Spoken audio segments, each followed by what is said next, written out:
Hello, knowledge seekers.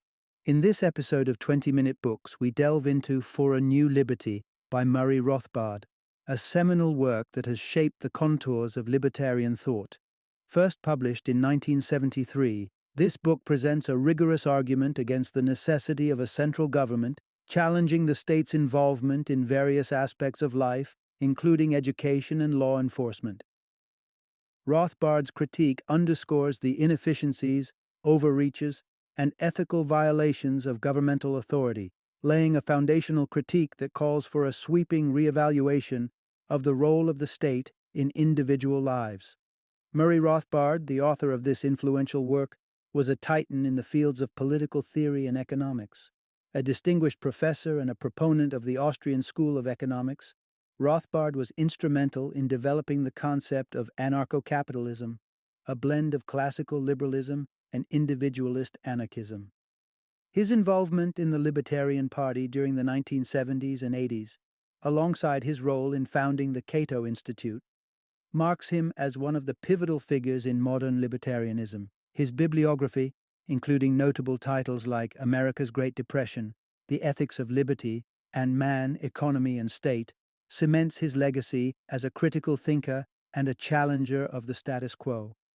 For a New Liberty is aimed at a diverse audience, including enthusiasts of political philosophy and theory, individuals who find themselves disenchanted with traditional, conservative, and liberal paradigms, and those who either identify as libertarians or possess libertarian leanings.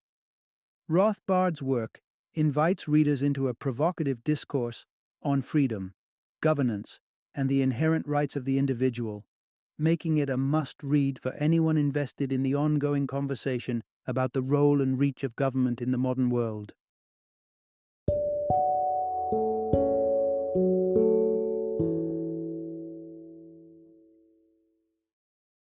For a New Liberty, the Libertarian Manifesto. Introduction. Exploring a world without government. A libertarian vision. Imagine waking up in a world where there's no central government, no taxes, no police patrolling the streets, and no politicians making decisions on your behalf. To many, this scenario might sound like the beginning of an apocalyptic movie, where chaos reigns supreme. Yet this vision of anarchy is not what libertarians dream of when they advocate for a stateless society. Instead, they see a world thriving in peace and individual freedom, much like ancient Ireland, which flourished without a central ruling body. In a time when the concept of a stateless society seems more like fantasy than feasible reality, the whispers of libertarianism are becoming increasingly loud and clear. This ideology, rooted deeply in the sanctity of individual rights, calls for a dramatic reduction in central government powers, or its complete abolition. This narrative invites you on a journey through libertarian thought, unveiling why its supporters are critical of government intervention and illustrating the blueprint of a libertarian society. By embarking on this exploration, you might find yourself viewing the role of the state under a new, perhaps skeptical light. Throughout this exploration, you will uncover the foundational belief of libertarians that all rights are essentially property rights, the libertarian perspective on why acts like inciting a riot fall outside the realm of crime, and the intriguing argument on how unrestricted markets hold the key to combating environmental issues. Pack your bags, we're about to dive into the possibilities of a new liberty, one that reimagines the fabric of society without the threads of government control binding it together. Part 1. The Rise, Evolution, and Resilience of Libertarian Ideals in America. Libertarianism, often perceived as a political outlier in today's landscape, actually forms the bedrock upon which the United States was built. Rewind a few centuries, and you'll find that the spirit of libertarianism wasn't just mainstream, it was revolutionary. At a time when governments across the globe were characterized by omnipotent kings, oppressive regimes, and unchecked monopolies, a new political ideology began to simmer in America, one that championed the individual's right to liberty and questioned the very essence of central control. This journey into the heart of America's libertarian past reveals a narrative of ideological evolution, marked by the desire for open markets, the cessation of war, and an unyielding resistance to tyranny masked as divine decree. It's a journey that retraces the steps of classical liberals, the forebears of modern-day libertarians, who sought to dismantle the authoritarian grip of monarchs and usher in an era of unparalleled freedom and prosperity for all. The foundation of libertarianism was the groundbreaking work of English philosopher John Locke, who dared to assert that citizens possessed the inherent right to revolt against tyrannical governments. Locke's revolutionary ideas found fervent support in the writings of John Trenchard and Thomas Gordon, particularly in their publication Cato's Letters, which posited the state as an inherent force of coercion and despotism. Fueled by the enlightened arguments of Locke, Trenchard, and Gordon, the American revolutionaries wove the fabric of libertarianism into the very core of the nation's founding documents. Yet, the vivid thread of libertarian ethos that colored America's early days gradually faded as the centralized powers began an inexorable expansion, diluting the libertarian spirit that once pervaded the land. The narrative took another turn with the birth of the Democratic Party in the early 18th century, aligning itself with the quest for liberty. However, the deeply divisive issue of slavery soon fractured its unity, paving the way for the rise of the Republican Party. While the Republicans played a pivotal role in abolishing slavery, they simultaneously steered the nation towards a path of greater governmental control and intervention, a move that contradicted the libertarian ethos of minimal state interference. Amidst this shifting political landscape, socialism emerged, subtly appropriating the language and rhetoric of libertarianism. Initially positioned at the vanguard of social progressivism, libertarianism found itself sidelined, branded as an anachronism by the newfound champions of progressivism, the socialists. This shift relegated libertarianism to the political fringe, overshadowed by the burgeoning appeal of socialist principles. Despite the ebbs and flows of its influence, libertarianism has demonstrated remarkable resilience, adapting and enduring through centuries of American history. Today, the Libertarian Party stands as the third largest political entity in the United States, a testament to the enduring allure of the libertarian vision.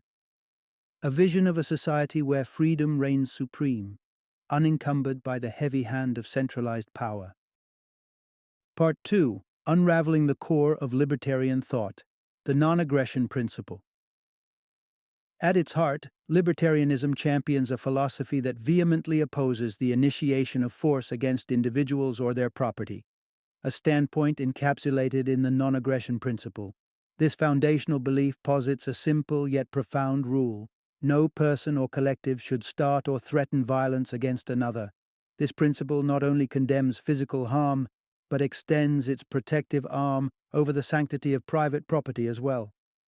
Understanding this core axiom unravels the libertarian stance on a plethora of societal issues, such as prostitution, which libertarians do not deem a crime since it lacks aggression between parties. The essence of this credo lies in its advocacy for the inviolability of one's person and possessions, essentially viewing aggression against property as an extension of personal violence. At the foundation of this ideology is the sanctity of private property, seen as the fruit of one's labor. Whether it's transforming raw materials into tangible assets like houses, or exchanging these assets for other goods and services, thereby transferring ownership. Through this lens, libertarians regard private property as an extension of the individual, inherently linking all rights to property rights. Consider the concept of freedom of speech from a libertarian perspective. This right is recognized insofar as it is exercised on one's own property or a property where the individual has permission to speak, emphasizing that rights are intricately tied to one's own domain and agreements with others. A classical contention arises with the hypothetical scenario of falsely shouting fire in a crowded theater. Libertarians argue that such an act constitutes aggression, not because of the statement itself, but due to the violation of contractual obligations and the intrusion on the property rights of the theater owner and attendees. This approach underscores a contractual and property-based view of rights within the libertarian framework. Yet, in addressing the issue of aggression, libertarians point to a far greater perpetrator than the individual, the state. Despite comprising individuals, the state routinely engages in acts deemed criminal if committed by private citizens, such as warfare, which in any other context would be viewed as mass violence. Libertarians critique the state's monopoly on aggression, exposing the double standards and terminologies used to mask its actions as serving the public good, thereby challenging the inherent nature of governmental power and authority. The non-aggression principle stands as the cornerstone of libertarian philosophy, guiding its advocacy for individual liberty and a critical examination of the state's role in society. This principle envisions a society where freedom is safeguarded against coercion, and rights are intrinsically linked to the realm of private property. Part 3. Behind the Curtain, Unveiling Modern Forms of State-Enforced Servitude. Libertarianism, with its staunch opposition to the violation of individual freedoms, vehemently denounces all forms of slavery or forced labor. Given that explicit slavery has been abolished worldwide, one might question the relevance of such discussions in today's context. Yet, libertarians argue that modern society is not free from the chains of servitude. Rather, these chains have taken on new, more insidious forms. At the heart of this discourse is the notion that the state, through various mechanisms, continues to perpetuate forced labor, albeit under guises that make it less apparent to the naked eye. A prime example of this covert servitude is the military draft. Until not so long ago, the practice of conscripting young men into the military was commonplace, compelling them to fight, risk their lives, and potentially kill in the service of national objectives, with no regard for their personal consent or freedom. This scenario of compulsory servitude extends beyond the draft and into the very fabric of our economic lives through the tax system. Libertarians point out that the presence of income tax creates a situation where a portion of an individual's labor each year is effectively unpaid, making all taxpayers part-time slaves to the state. This arrangement poses a profound ethical dilemma, as it requires individuals to work for no compensation, undermining the very essence of freedom and autonomy. The critique of involuntary servitude under the state's authority does not end with the military and fiscal policies, but extends into the judicial system as well. The prevailing approach to criminal justice, which emphasizes incarceration funded by taxpayer money, imposes an indirect form of forced labor on society, including the victims of the crimes themselves. Moreover, the practice of detaining suspects before trial further exemplifies the state's disregard for the principle of innocence until proven guilty, infringing upon personal freedoms without just cause. Similarly, the treatment of mental illness within our society reflects this disturbing trend. The involuntary commitment of mentally ill individuals, justified by perceived threats to themselves or others, mirrors the arbitrary deprivation of liberty faced by criminal suspects. The argument that a specific demographic, such as teenage males, could be preemptively incarcerated based on statistical probabilities of committing crimes highlights the absurdity of such logic when applied to mental health. While the issue of forced labor and involuntary servitude underpins many critiques of the state's role in society, these examples also underscore a broader pattern of infringements upon personal liberties. Libertarians argue that a truly free society must confront and dismantle these modern manifestations of coercion, advocating for a system that respects individual autonomy and rejects the legitimacy of state-enforced servitude. Part 4. Navigating the divide between morality and state legislation. In the realm of libertarian thought, the conceptual separation between what is considered moral and what is deemed legal is stark and deliberate. Central to this ideology is the assertion that freedoms, such as speech and the press, are manifestations of the broader right to property. Yet, libertarians extend this reasoning to encompass the idea of freedom of will, a notion epitomized by the controversy surrounding the instigation of a riot. Imagine this scenario. If an individual, citizen A, incites a crowd to riot, yet it's citizens B and C who actively partake in the act, libertarian philosophy holds citizens B and C accountable. This is because they made a conscious choice to engage in violent behavior, thus exercising their free will. Despite the evident immorality in inciting a riot, libertarians draw a clear line between moral judgment and legal accountability, advocating that the state should abstain from enforcing a specific moral code through its laws. This distinction highlights a crucial point. While societal norms may oscillate between conservative and liberal moral compasses, neither perspective should dictate the legal framework of a society. For instance, the contentious issue of pornography showcases the divergent moral stances.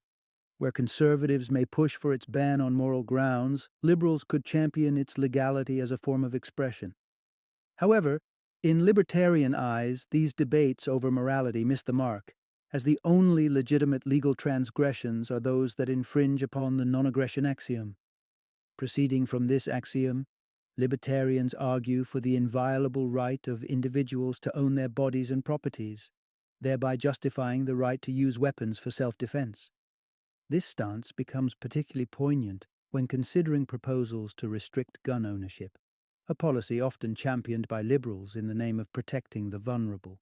Yet, evidence suggests that those most in need of protection, such as African Americans, low-income individuals, and the elderly, are also among the groups most likely to rely on firearms for self-defense, illustrating a practical contradiction in policies aiming to legislate morality. The crux of libertarian philosophy lies in its unwavering commitment to minimize state intervention, especially when such intervention attempts to enforce a particular moral viewpoint.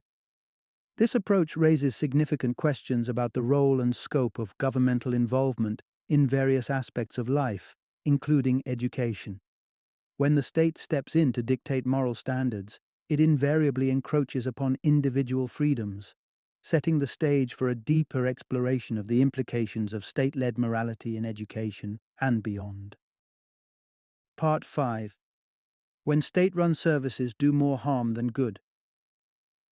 At the core of modern society lies a deeply ingrained belief in the necessity of education and welfare as pillars of support for our children and the less fortunate.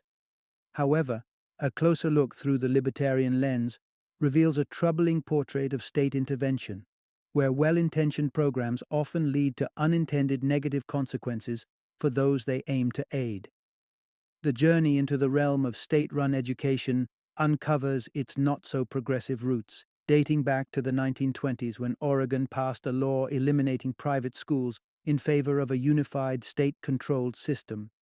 This movement, championed by the Ku Klux Klan, sought to strip away the cultural identity of immigrants and Catholics by assimilating them into a standardized public schooling framework. Far from fostering diversity and personal growth, this approach homogenizes learning, obscuring the rich tapestry of individual talents and interests that children possess. The central issue with government-funded education is its inherent inability to cater to the vast diversity of student needs and aspirations.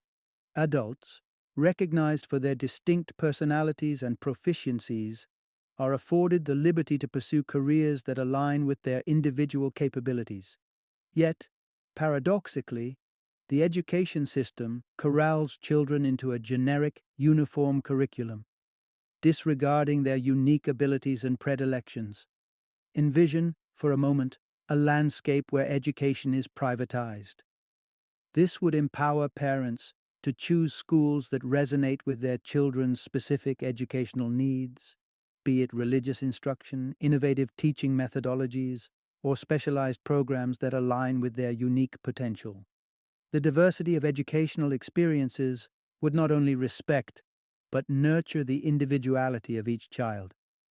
The pitfalls of state intervention extend beyond education into the domain of welfare, where well-meaning programs inadvertently perpetuate the challenges they seek to overcome. Despite a decrease in poverty levels during the 1970s, welfare expenditure soared, demonstrating a disconnection between program costs and their effectiveness in alleviating poverty. The dramatic escalation in welfare funding, with spending rising from $13.7 billion in 1937 to $247.7 billion in 1976, underscores a burgeoning crisis where the incentives to work are diminished by the relatively attractive prospect of welfare benefits. This misallocation of resources reveals a more insidious aspect of welfare. Rather than redistributing wealth from the affluent to the impoverished, it often cycles money among the poor themselves. Taxation disproportionately affects low-income earners, who then see their contributions funneled not back into their pockets, but towards supporting other welfare recipients. This cycle not only fails to uplift the economically disadvantaged, but also ensnares them in a perpetual state of dependency. In confronting these realities, the libertarian perspective champions a significant reevaluation of state-run services. By advocating for the privatization of education and the reconsideration of welfare programs, it calls into question the efficacy of state intervention in truly serving public interest, highlighting the need for solutions that genuinely empower individuals and respect their inherent diversity and dignity. Part 6. The Tangled Web of the Federal Reserve. Inflation and Economic Cycles. Imagine for a moment a scenario where a family, let's call them the Joneses, are given a magical financial tool by the government, a money printer. Initially, they use this newfound power to clear their debts and improve their standard of living. Yet, as human nature dictates, they soon crave more, printing money for luxuries, drastically increasing the money supply in their economy. This tale, while fictional, serves as a metaphor for a very real institution and its profound impact on the American economy. The Federal Reserve, affectionately known as the Fed. The Fed, much like our hypothetical Joneses, has an unparalleled authority over the nation's money supply. However, its methods are far from straightforward, woven into a complex system that permits it to multiply the currency supply, thereby cultivating the seeds of inflation and economic downturns without the blatant use of a money printer. The heart of this complex system is the Fed's ability to write checks and create bank demand deposits at a ratio significantly exceeding its actual cash reserves, operating at an astonishing rate of 6:1. This unique advantage allows banks to lend multiples of the actual cash they possess. The catch here is that if every depositor decided to withdraw their cash simultaneously, the Federal Reserve would find itself in an untenable position, potentially triggering widespread inflation through emergency printing measures. This practice plays a pivotal role in the notorious economic boom-bust cycle, with the Fed acting as the conductor of this unstable symphony. During periods of economic expansion, the Fed embarks on a spree of increasing the money supply, encouraging banks to extend loans at unnaturally low interest rates. This false prosperity nudges businessmen to pour investments into capital goods, like factories, inadvertently setting the stage for consumer price inflation as the increased money supply chases after goods. The narrative inevitably pivots as banks seek to recall loans to fortify their reserves, ushering in an economic contraction. In a bid to salvage the situation, the Fed intervenes, granting bailouts to the banks and further diluting the currency's value. This intervention mirrors the initial whims of the Jones family, expanding the government's coffers at the expense of the general populace. The perennial increase in the money supply ensures that prices continue their upward trajectory, entrenching the economy in a relentless cycle of inflation and recession. Thus, the Federal Reserve, through its intricate and opaque operations, fosters a financial environment characterized by inflation and economic instability. This cycle not only enriches a select few, but also perpetuates a system where the economic well-being of many is sacrificed for the maintenance of this convoluted financial architecture. Part 7. Envisioning a society with privatized public services. Imagine a world where the concept of the government providing essential services, like roads or security, is as foreign as the idea of it supplying every citizen with shoes. Sounds intriguing?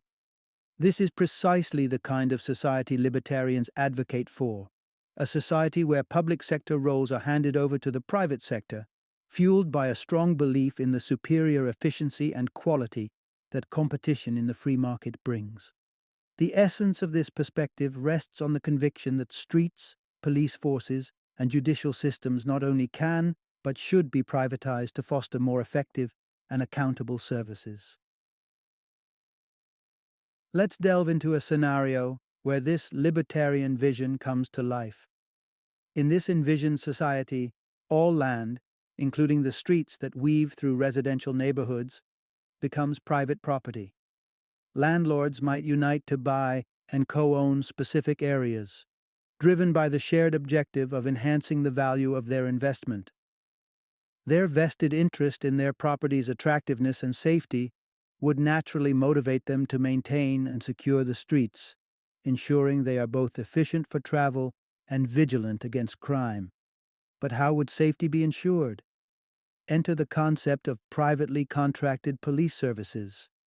Landlords, in their quest to draw in and retain tenants, would likely invest in private security firms to patrol their domains, embodying an innovative approach to community safety. Now consider a situation where a crime occurs within this privatized framework. The victim, Smith, decides to pursue justice through one of the many competitive court systems now available. When one court rules in favor of Smith and another vindicates the accused, Jones, they proceed to a third, neutral court of appeals to resolve the conflict definitively. In the absence of a centralized state authority to enforce judicial decisions, compliance relies on a system of social and economic incentives and repercussions.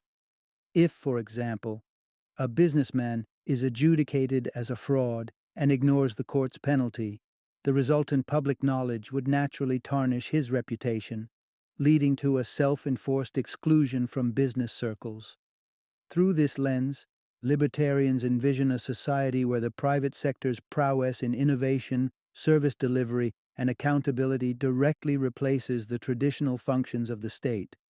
Such a shift not only challenges our conventional understanding of public services but also opens the floor to a radical reimagining of societal organization, promising enhanced efficiency and an elevated standard of living rooted through the principles of free market competition and private ownership. Part 8. Unleashing the Market. A Solution to Environmental Challenges. In the midst of ongoing debates about environmental degradation, a common narrative pits capitalism and industrial growth as primary villains in the story of global ecological decline. However, a deeper dive into the mechanics of free markets reveals a potential hero in the saga against environmental damage, suggesting that capitalism, rather than being the problem, could hold the key to sustainable solutions. Reflecting upon the astonishing growth that capitalism has catalyzed over the centuries, it's clear that this system has dramatically improved living standards across North America, supporting hundreds of millions of people, in stark contrast to the subsistence existence of populations pre-capitalism. The question then arises, can the same forces that propelled mankind to this high standard of living also address the pressing issues of resource depletion and pollution? The proposition is bold. A fully liberated market possesses the inherent capacity to rectify environmental challenges, particularly those exacerbated or overlooked by government intervention. Evidence of the market's potential for conservation is already visible in industries like mining. Here, the dynamics of supply and demand inherently discourage overexploitation. Mining companies, aware that excessive extraction diminishes future profits, naturally adopt a more conservative approach to resource utilization. This market-driven restraint starkly contrasts with areas under government control, such as the timber industry, where the absence of ownership rights leads to short-sighted exploitation and scarcity. In the realm of forestry, government ownership and short-term leasing arrangements have stripped private companies of any incentive to sustainably manage and conserve their resources. The solution then lies in privatization, which would align economic incentives with environmental stewardship, encouraging companies to invest in the long-term health of forests. The potential applications of market principles extend to combating pollution as well. Consider a world where vital water resources, like the Mississippi River, are privately owned. The owner, recognizing the intrinsic value of a clean, unpolluted river, would zealously guard against contamination, leveraging legal avenues to protect this precious asset. The market would naturally deter pollution through the establishment of clear ownership and accountability. Moreover, addressing municipal sewage pollution illustrates how market incentives can drive innovation and adoption of eco-friendly technologies. With the government currently providing sewage disposal services at no direct cost to individuals, there's little motivation to invest in alternative solutions like eco-friendly toilets, which offer a sustainable method of waste management but lack widespread adoption due to the lack of economic pressure.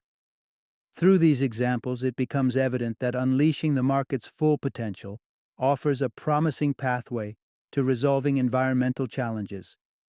By harnessing the principles of ownership, accountability, and economic incentives, a truly free market could transform the current environmental landscape, proving capitalism not only as a driver of prosperity, but also as a guardian of our planet's future. Part 9. The Libertarian Stance on War and International Affairs. Libertarians, often misunderstood as isolationists or painted with the broad brush of pacifism, ground their opposition to warfare in the deeper principles of non-aggression. The ideal libertarian state, a landscape devoid of war and foreign policy, where no governments exists to assert dominion, remains a distant utopia. The reality we navigate is one of nation-states, each wielding its own monopoly over violence within distinct boundaries. Steering these entities towards peace, encouraging them to curb external aggression, and focusing instead on managing their internal affairs without resorting to violence against other states, forms the essence of the libertarian foreign policy vision. This minimalistic approach to international relations is defined by a fundamental belief: states should interfere as little as possible in the affairs of other states. Warfare, especially in its modern incarnation, represents an unprecedented level of violence and destruction, a stark departure from historical conflicts, which largely spared civilian populations and featured less lethal weaponry. The advent of powerful, destructive arsenals and the rise of nationalism have transformed war into a mechanism for mass civilian casualties, deviating far from its medieval precedents. One might ponder the moral dimensions of intervention when a nation unjustly attacks another. Is it not just for a third country to step in defense of the oppressed, much as an individual might intervene in a street mugging? Such analogies, however, falter under closer examination, for the dynamics of state-to-state aggression differ vastly from personal confrontations. Any intervention by a state not only exposes its civilians to potential retaliatory harms, but also implicates innocent populations of the belligerent states, drawing parallels more closely with the indiscriminate destruction of bombing a city block than with noble acts of individual heroism. Amidst this complex ethical landscape, guerrilla warfare emerges as a symbol of resistance that aligns with libertarian ideals. This form of conflict, typically waged by civilians in defense against state oppression, epitomizes the right to self-defense while adhering to the principles of non-aggression. Unlike state-led wars, which often compel participation through conscription and fund military endeavors via taxation, guerrilla warfare is grounded in voluntary defense against coercion, resonating with the libertarian ethos. Through this lens, libertarians navigate the intricate realm of international relations, advocating for a world where minimal state interference and adherence to the non-aggression axiom pave the way for peace. They champion the right of individuals and communities to defend themselves while condemning the broader machinations of state-driven warfare that sacrifices countless lives on the altar of national interest. Final summary. In a world where the role of the government is often considered as essential as the air we breathe, the libertarian viewpoint offers a radical departure.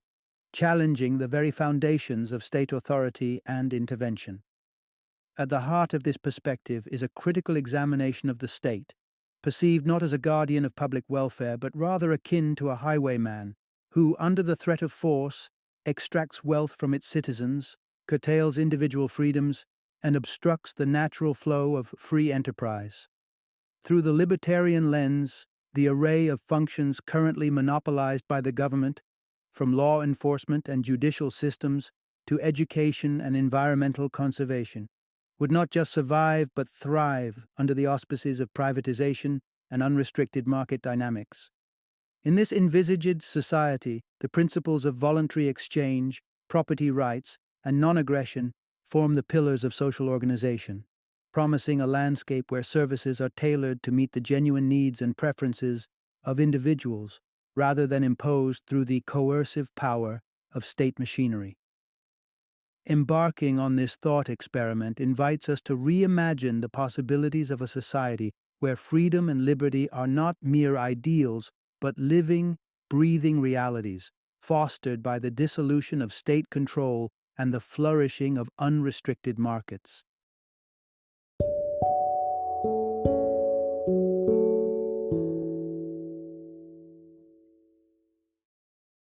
Thank you for joining me today on this journey of learning and discovery as we explored the insights of another thought-provoking book in our growing library of knowledge.